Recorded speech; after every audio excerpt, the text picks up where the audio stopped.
ಆತ್ಮೀಯ H16 ಅರ್ಥಾತ್ ಹೇ ಸೀತಾರಾಮ್ಗೆ ಸ್ವಾಗತ. ನಾನು ನಿಮ್ಮವ ಎಂ ಆಯುಧ ಮಲ್ಲಪ್ಪ ಜೋತಾವರ್.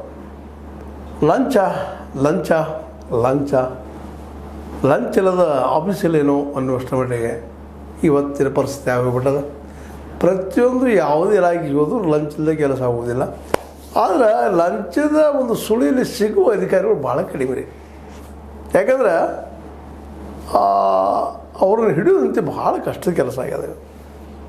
ಎಲ್ಲಿಂದೋ ದುಡ್ಡು ವಸೂಲಿ ಮಾಡ್ಕೊಳ್ತಿರ್ತಾರೆ, ಏನೇನೋ ಮಾಡ್ಕೊಳ್ತಿರ್ತಾರೆ, ಹೇಳಕ್ಕೆ ಮುಂದೆ ಬರ್ತಾ ಇರೋದಲ್ಲ, ಯಾರ ಮೇಲೂ ಆಗ್ತಾರೆ. ಭಾಳ ಭರಾಟೆ ವ್ಯಕ್ತಿಗಳು, ಅಧಿಕಾರಶಾಹಿ ಜನ.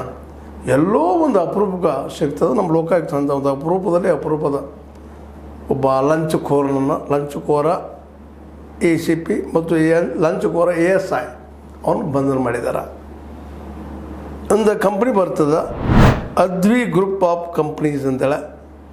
ಏನಪ್ಪ ಆ ಕಂಪ್ನಿಯಲ್ಲ ಒಂದಿಷ್ಟೇನೋ ಅವರ ಕಂಪ್ನಿ ಒಂದು ವೆಬ್ಸೈಟಿಂದ ಹ್ಯಾಕಿಂಗ್ ಆಗಿತ್ತು ಅಂತೇಳಿ.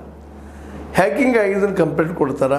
ಕಂಪ್ಲೇಂಟ್ ಕೊಟ್ಟಾಗ ಅಲ್ಲಿ ACP ತನ್ವೀರ್, ಮುಂದಿನೊಬ್ಬ ಸಹಾಯಕ ಇನ್ಸ್ಪೆಕ್ಟರ್ ASI ಕೃಷ್ಣಮೂರ್ತಿ ಅವರ ಕೆಲಸ ಮಾಡಿಸ್ಕೊಡ್ತಾರೆ ಅಂತ ಹೇಳ್ತಾರೆ, ಹುಡುಕಿ ಕೊಡ್ತೀವಿ ಅಂತ ಹೇಳ್ತಾರೆ. ನಂತರದಲ್ಲಿ ತಮ್ಮ ಗೊತ್ತಲ್ಲ ಕೃಷ್ಣಮೂರ್ತಿ ಅನ್ನೋರಾಯಿತು ಮತ್ತು ನಮ್ಮ ಇಲ್ಲಿ ನೀವು ಮಾತು ಭಾಳ ಗಮನಿಸ್ಬೇಕಾಗ್ಯದ. ತನ್ವೀರ್ SR ಲಂಚದ ವಿಷಯದಲ್ಲಿ ಮಾತ್ರ ಈ ಹಿಂದೂ ಮುಸ್ಲಿಂ ಒಂದಿರ್ತಾರೆ ಅಂತ ನಾ ಕೇಳಿ ಸುಮ್ಮನೆ ಒಂದು ಪ್ರಶ್ನೆ.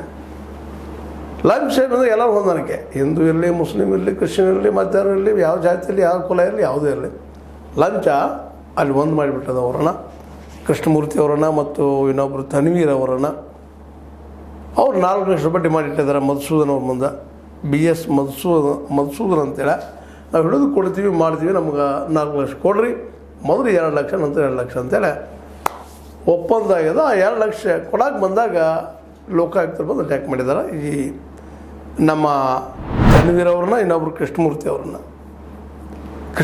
ಅವರಂತೂ ಮೂಲತಃ ಈ ತನ್ವೀರ್ ಅವರ ಅಡ್ರೆಸ್ ಎಲ್ಲ ಸಹ ಹೇಳಿಕ್ಕೆ ಹಿಂದೆ ಮಾಡಿದಾರಂತ. ಆಗ ಲೋಕಾಯುಕ್ತರಿಂದ ಏನು ಕಲಿಸೋ ಅವಶ್ಯಕತೆ ಇಲ್ಲ, ಪೊಲೀಸರಪ್ಪ ಅವರು ಮನಸ್ಸು ಮಾಡಿದ್ರೆ ಬೇಕಾದ ಮಾಡ್ಲಿಕ್ಕೆ ಸಾಧ್ಯ, ಅಷ್ಟು ಬುದ್ಧಿವಂತರು ಇರ್ತಾರೆ. ತನ್ವೀರ್ ಹೇಳ್ಕೊಂಬಂದ್ರೆ ಇಬ್ಬರನ್ನ ಪರಪ್ಪನ ಅಗ್ರಹಾರದಲ್ಲೇ ಹಾಕಿದ್ದಾರೆ.